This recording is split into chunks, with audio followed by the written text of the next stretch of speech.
Hi മച്ചന്മാരെ, ഞാൻ നിങ്ങളുടെ വിഷ്ണു അമ്മനക്കുട്ടൻ .4ൻ്റെ പുതിയൊരു വീഡിയോയിലേക്ക് ഏവർക്കും സ്വാഗതം. ഇന്ന് നമ്മൾ ചെയ്യുന്നത് റോയൽ എൻഫീൽഡിൻ്റെ ഹിമാലയൻ്റെ എയർ ഫിൽറ്റർ മാറുന്ന ഒരു വീഡിയോ ആണ് ചെയ്യുന്നത്. എയർ ഫിൽറ്റർ മാറാൻ വേണ്ടി നമ്മൾ 4ൻ്റെ അലങ്കിയാണ് ഉപയോഗിക്കുന്നത്. 4ൻ്റെ അലങ്കി ബോൾട്ട് 3 എണ്ണമാണ് വരുന്നത്. ആ 3 ബോൾട്ടും നമ്മൾ 4ൻ്റെ ഒരു അലങ്കി ഉപയോഗിച്ചാണ് അഴിക്കുന്നത്. എല്ലാ അലങ്കി ബോൾട്ടുകളും നമ്മൾ അതിന്മേൽ ലൂസ് ചെയ്യുക.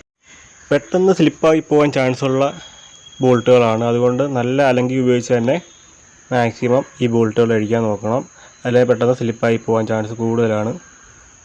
3 ബോൾട്ടുകളാണ് വരുന്നത്. ഒരു ബോൾട്ട് അതിനകത്ത് സെറ്റ് ചെയ്ത് വെച്ചേക്കുന്ന ബോൾട്ടാണ്. ആ കവറിനകത്ത് തന്നെ സെറ്റ് ചെയ്ത് വെച്ചേക്കുന്ന ബോൾട്ടാണ്. ഈ കാണുന്ന 3 ബോൾട്ടുകളാണ് അഴിച്ച് മാറേണ്ടത്.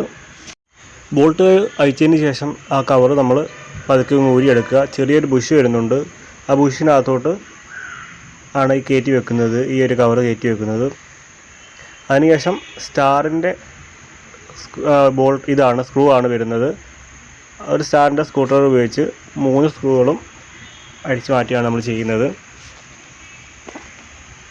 സ്റ്റാറിൻ്റെ സ്ക്രൂ എല്ലാം അടിച്ചു മാറ്റി അതിനുശേഷം ഈ മുകളിൽ വരുന്ന ഓസ് എല്ലാം മാറ്റിയതിന് ശേഷം ആ ക്യാപ്പ് നമ്മൾ പതുക്കെ ഊരിയെടുക്കുക. അങ്ങനെ ക്യാപ്പ് ഊരിയെടുത്തു. ആ ഓസുകളെല്ലാം മാറ്റിയതിന് ശേഷം ക്യാപ്പ് ഊരിയെടുത്തു. ഇതാണ് ക്യാപ്പ് വരുന്നത്. ഇതാണ് പഴയ എയർ ഫിൽറ്റർ. ഇതാണ് അത്യാവശ്യം നല്ല രീതിയിൽ തന്നെ പൊടി കയറിയിട്ടുണ്ട്. എയർ ഫിൽറ്റർ നമ്മൾ ഏകദേശം ഒരു 10,000 കിലോമീറ്ററൊക്കെ വരുമ്പോഴത്തേക്കും മാറുക. ഇതാണ് പുതിയ എയർ ഫിൽറ്റർ. ഏകദേശം ഒരു 330 രൂപ വരുന്നുണ്ട് പുതിയ എയർ ഫിൽറ്ററിന്. ജെനുവിൻ സാധനം തന്നെയാണ് നമ്മൾ ഉപയോഗിക്കുന്നത്. അതിനുശേഷം മൊത്തം ഒന്ന് ക്ലീൻ ചെയ്യുക. ഒരു കോട്ടൺ വേസ്റ്റ് ഉപയോഗിച്ച് എയർ ഫിൽറ്ററിൻ്റെ ബോക്സ് മൊത്തം ഒന്ന് ക്ലീൻ ചെയ്ത് കൊടുക്കുക. കവറുകളും ആ ക്യാപ്പും ക്ലീൻ ചെയ്തിട്ടുണ്ട്. പുതിയ എയർ ഫിൽറ്റർ വരുന്ന ഇതാണ്. ഏകദേശം ഒരു 10,000 കിലോമീറ്റർ കൂടി ഇരിക്കുമ്പോൾ തന്നെ എയർ ഫിൽറ്റർ മാക്സിമം മാറാൻ നോക്കുക. അല്ലെങ്കിൽ ത്രോട്ടിൽ ബോഡിയൊക്കെ പെട്ടെന്ന് കംപ്ലൈൻ്റ് ആവാൻ ചാൻസ് കൂടുതലാണ്. എയർ ഫിൽറ്റർ നമ്മൾ കയറ്റി വെച്ചു. അതകത്തോട്ട് കറക്റ്റായിട്ട് സീറ്റ് ചെയ്ത് വെച്ച് കൊടുക്കുക. അതിന് ശേഷം മാത്രമേ ആ ക്യാപ്പ് നമ്മൾ വെച്ച് കൊടുക്കാവുള്ളൂ. ഈ ഒരു ഭാഗത്തായിട്ട് ആ ക്യാപ്പ് വെച്ച് കൊടുക്കുക. അതിൻ്റെ ഹോള് ആ ഒരു ഭാഗത്ത് കറക്റ്റായിട്ട് നിൽക്കുന്ന രീതിയിൽ തന്നെ ക്യാപ്പ് സെറ്റ് ചെയ്ത് വെച്ച് കൊടുക്കുക. അതിന് ശേഷം നമ്മൾ സ്റ്റാറിൻ്റെ 3 സ്ക്രൂവും ഒരേപോലെ തന്നെ മുറുക്കി കൊടുക്കുക.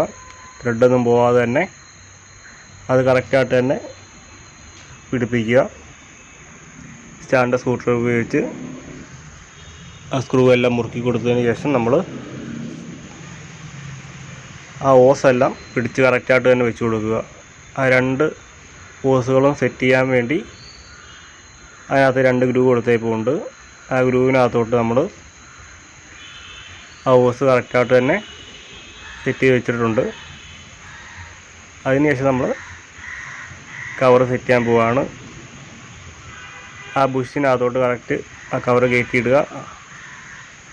അതിനുശേഷം അലങ്കി ബോൾട്ട് ഉപയോഗിച്ച് അത് മുറുകി കൊടുക്കുക. നമ്മുടെ വീഡിയോ ഇത്രയേ ഉള്ളൂ. വീഡിയോ ഇഷ്ടപ്പെട്ടെങ്കിൽ മാക്സിമം ഒന്ന് സപ്പോർട്ട് ചെയ്യുക. മറ്റുള്ളവർക്കൊന്ന് ഷെയർ ചെയ്ത് കൊടുക്കാൻ മറക്കണ്ട. അപ്പോൾ വേറൊരു വീഡിയോ ആയിട്ട് നമ്മൾ വരുന്നതായിരിക്കും. ഓക്കെ.